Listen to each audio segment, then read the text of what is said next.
Bile aylıp bilen bu. Sebemin öz aparadı, men öz aparadım. Men öz gruppam bilen, bul öz gruppası bilen.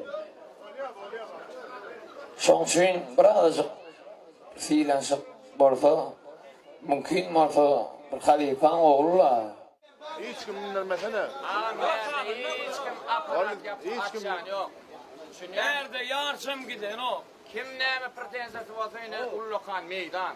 Ya Şul istilde atavaya ravşuna hormat koyan. Şunyan oğullarına da hormat koyan. Şunyan şu yolu hormat koyan. vallahi Resul öz aydı ver da. Olsa yine paşalıstor. Ava. Paşalıstor. Kim bilen yarşım beyniniz olsun. Ya öz bas ver. Ya bana ara çağla vurun gerek değil. Ver da. Emren erke oğlan şuna. Ava. O tayli men o tayli vurun. Ava. Baş vurun. Şunyan ne? Resul. Kim neme pretensiyası olsa yine bir aparat kurmayaz. Rüstem. Aparatçıların şeyler geçiriyor.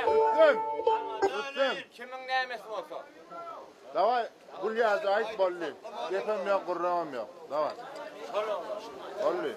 Ana tapağı yok. Mikrofonsuz aytmana da tayin mi? Bolli. Rüstem. Davay gerekler.